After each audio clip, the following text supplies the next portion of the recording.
मैंने तो सोचा था सारस की शादी में नए नए कपड़े पहन के डांस करूंगा और ये शादी टालने की बात कर रहा है। देखो शादी इन दोनों को करनी है और तैयारी तुम कर रहे हो। फोकट में ज्यादा मत बोल। ए संबंधी, अगर मैंने यहाँ आपका फोकट में खाया है ना, काठमांडू में आना, आपको धरारा, घंटा घर, डिस्को, डोरी, ठोंबे, स्वयंभू, पशुपतिनाथ पता नहीं कब मुझे घुमाएगा। मैं सुनते सुनते पागल ही हो गया। पहले आओ तो सही तुम। काठमांडू में जो बोलोगे वो ही सब होगा। देखूंगा देखूंगा। ओए सारस, सब लोग तो शादी की बात करके शादी करना चाहते हैं और तू शादी टाल रहा है। कहीं तेरा किसी के साथ चक्कर तो नहीं चल रहा है? अबे जब तू क्या बोल रहा है, फालतू की बातें मत कर।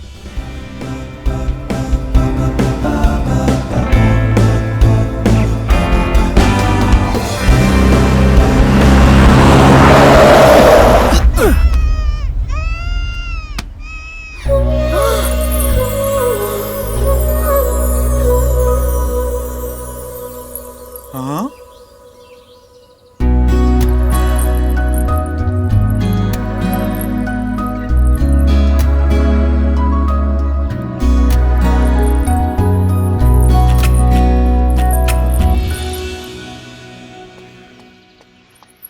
ओए, आंखें नहीं है? देखकर गाड़ी नहीं चला सकते? ये तो जानवर है, इसे कुछ भी नहीं पता। तुम तो इंसान हो ना। इसको बचाने के चक्कर में मुझे कुछ हो जाता तो क्या करते? Okay okay, I am sorry. सिर्फ सॉरी बोलने से कुछ नहीं होता है। मुझे वहाँ ऊपर तक छोड़ना पड़ेगा। ठीक है, आप पीछे बैठ जाइए। पीछे क्यों? मैं इधर आगे बैठूंगी। लो, फिर से गायब हो गया। ये इस दुनिया में है ही क्यों? आ जाओ, आगे बैठ जाओ। ओके, आप आगे बैठ जाइए। बड़े आए,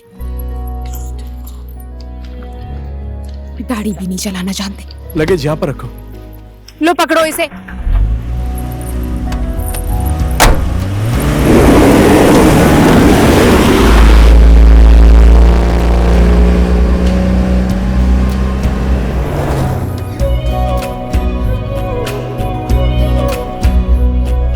हाय, मैं हूँ रचना। मैं एक टीचर हूँ। और आप? सारस। बहुत कम बोलते हैं ना आप। वैसे तो मैं भी कम ही बोलती हूँ। आप कम बोलने वाले इंसान हैं, तो क्या हुआ? तो कम ही बोलिए, कम से कम हॉर्न तो बजाइए। अगर वो बकरी का बच्चा मर जाता तो? बकरी का बच्चा मर जाता तो मैं खा लेता। हाँ? मैं गजब बहादुर। गजब की सोच है आपकी। बकरी के बच्चे को पका कर खाएंगे, पापी। ये लो, मरे हुए बकरी का बच्चा खा लिया तो मैं कैसे पापी?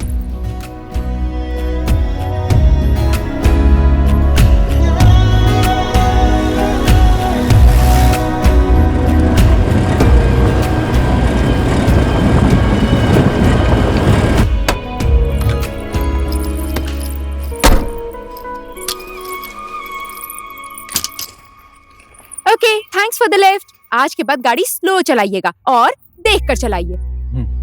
आपको भी थैंक यू।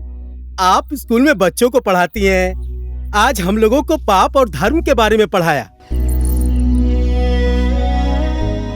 उधर मत देखिए, इसकी शादी तो फिक्स हो गई है। अब पूरे कालिंगपुंग गांव में एक ही सीट खाली है। वो है गजब बहादुर की। ओहो, शादी होने वाली है। कांग्रेचुलेशंस। हाँ जी, थैंक यू। सिर्फ थैंक्स से काम नहीं चलेगा, शादी में बुलाना पड़ेगा। Okay, bye.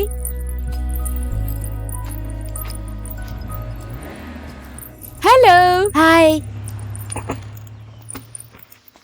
मैं आपके लिए क्या लाई हूँ आपको पता है?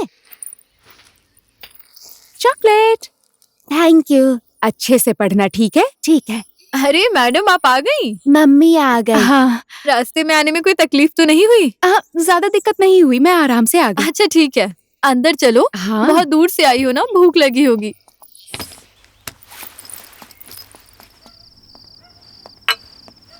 कल दिन में कहाँ गायब हो गया था? तुम बीच रास्ते में गायब हो गए थे। बहुत अच्छा हुआ। इस गजब की जिंदगी में गजब की लड़की का प्रवेश हुआ। देखिए संबंधी जी, बिना जान पहचान का मिस्त्री और बिना जान पहचान की स्त्री, अनजान मिस्त्री घर बिगाड़ देता है और अनजान स्त्री जिंदगी बिगाड़ देती है। अभी जाकर तूने सही बात बोली। अनजान मेहमान को अपने घर में रखने से क्या होता है, ये मेरे से अच्छा कौन जानता है। इसका उदाहरण मैं ही हूँ। अब आपको टेंशन लेने की जरूरत नहीं है। मैं कल ही काठमांडू जा रहा हूँ। तेरे की ऐसी छोटी मोटी बातों का कोई बुरा मानता है क्या? रूखी सूखी है भाई, मिल बांट कर खाएंगे, साथ में सोएंगे। मैं तुम्हें अपना मेहमान नहीं, अपना छोटा भाई समझता हूँ। मैं तुम्हारी बातों की वजह से नहीं जा रहा हूँ संबंधी, काम आया है इसलिए जा रहा हूँ। हमारे देश के राज्य की सीमा अलग है, लेकिन हमारा दिल एक ही है। यहाँ मेहमान बनकर आया था और परिवार बन के जा रहा हूँ। नमक की कीमत तो अदा नहीं कर सकता, लेकिन तुम्हारे एहसान का बदला जरूर चुकाऊंगा। अपना भी बोलता है, नमक और एहसान की भी बात कर रहा है। हम कालीनपुंग गांव वाले एक बार रिश्ता जोड़ने के बाद उस रिश्ते को हम लोग जिंदगी भर निभाते हैं। अब तू नेपाल जा रहा है, कुछ जरूरत हो तो फोन कर लेना। आज हम लोग देसी दारू नहीं, अंग्रेजी शराब पीकर मजे करेंगे। चला जा। चलो चलते हैं। बहुत मिस करूंगा मैं तुम्हें।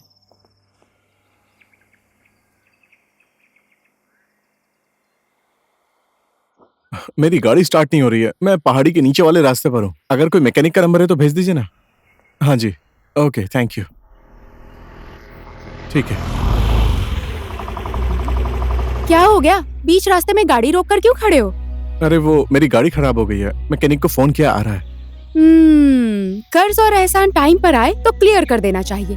कहाँ जा रहे हो तुम? मैं छोड़ देती हूँ। नहीं ठीक है, आप जाइए, मैकेनिक आ रहा है। बोलते हैं ना, पत्थर का भार मिट्टी पर और मिट्टी का भार पत्थर पर डालने से कोई फायदा नहीं होता, तो एक दूसरे की हेल्प करनी चाहिए। आइए, मैं छोड़ देती हूँ। अरे नहीं, जरूरत नहीं है, मैं ठीक हूँ। आइए ना, बैठ जाइए।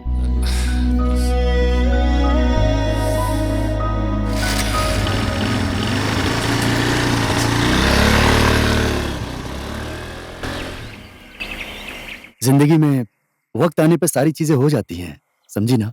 देखो, मुझे कुछ भी नहीं पता। मेरे घर पर आओ और मेरा हाथ मांगो। हाथ मांगने? इतनी जल्दी? अरे अभी तो हमारा टाइम है घूमने का, एंजॉय करने का, रोमांस करने का। समझो ना, रोमांस करने से पहले शादी करनी है। हाँ, ऐसे बोलने से होगा क्या? रोमांस तो शादी के बाद भी कर सकते हैं। मैं कुछ नहीं जानती। दादी के साथ मेरे घर पर आओ और भैया से बात करो आज ही। ठीक है मैडम, जैसा आपका आदेश। शादी करने से पहले ये हालत है, शादी करने के बाद क्या होगा? हे भगवान, अब सब कुछ आपके हाथ में है।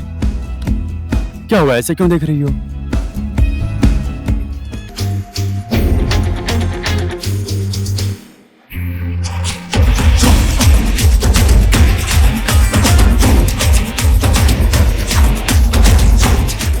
मेरे दादी माँ की मनपसंद मसालेदार दूध की चाय। शाबाश।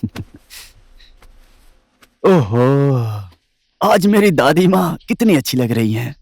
फिर से मस्ती करने लगा ना? क्या चाहिए? आपके चेहरे पर ऐसी खुशी देखकर सब कुछ मिल गया। बस हो गया, ज्यादा मस्का मत मार। मैं तुझे अच्छे से जानती हूँ।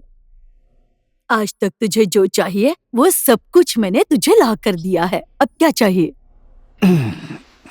दादी माँ, आप बहुत काम करती रहती हैं। इस उम्र में आपको तो आराम करना चाहिए, समझी? घर का एक भी काम नहीं करना चाहिए आपको। घर का काम ना करूँ तो क्या करूँ रे? और मैं मेरे घर का काम नहीं करूंगी तो और कौन करेगा? अच्छा, समझ गई। कौन है वो लड़की? क्या नाम है उसका? चल जल्दी से बता मुझे। लड़की? कौन सी लड़की? मैंने तो किसी लड़की के बारे में बात ही नहीं की। दादी माँ, आप भी ना। बेटा, जब तेरे माँ बाप तुझे मेरे पास छोड़कर गए थे, तब तेरे मुंह से तो आवाज भी नहीं निकल रही थी। उसी समय से तेरे मन की सारी बात मुझे पता चल जाती है। तुझे भूख लगी है, प्यास लगी है, तू बीमार हो गया है। तू नहीं बोलता था, लेकिन मुझे सब कुछ पता चल जाता था। देख बेटा, अब तुझे बहाना बनाने की जरूरत नहीं, सब कुछ खुलकर बता दे मुझे। लड़की बहुत अच्छी है और वो मुझे बहुत प्यार करती है। एक बार आप मिलकर देखिए ना। अगर वो आपको पसंद नहीं आई तो मैं भी उसे छोड़ दूंगा। क्यों रे बदमाश, क्यों छोड़ देगा उसे? ठीक है। प्यार करने वाले कभी ऐसी बातें नहीं करते। बोल, क्या नाम है उसका? दानवी।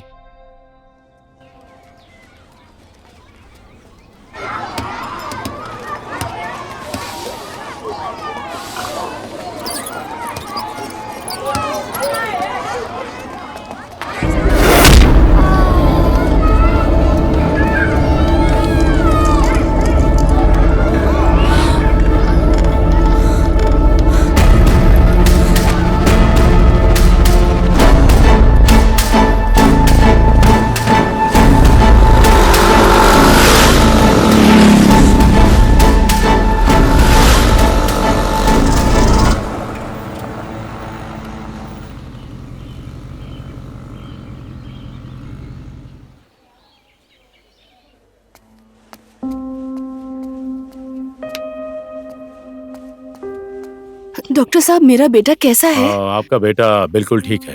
अगर मैडम सही समय पे नहीं लाती तो इसकी जान भी जा सकती थी। अभी बिल्कुल ठीक है, चिंता मत करिए आप। थोड़े समय बाद आप इसको घर ले जा सकती हैं, ठीक है? जी डॉक्टर साहब, ओके। आपका ये एहसान मैं जिंदगी भर नहीं भूलूंगी। ऐसे हाथ जोड़कर मुझे शर्मिंदा मत कीजिए। एक टीचर होने के नाते छोटे बच्चों का ध्यान रखना मेरा फर्ज है। मुझे माफ कर दीजिए। मैं इनका ख्याल नहीं रख पाई, इसीलिए दुर्घटना हो गई। मैं वचन देती हूँ आज के बाद ऐसा कभी नहीं होगा। बच्चे को लेकर आप घर जाइए, अपना ध्यान रखिए। मैं स्कूल जाकर आती हूँ।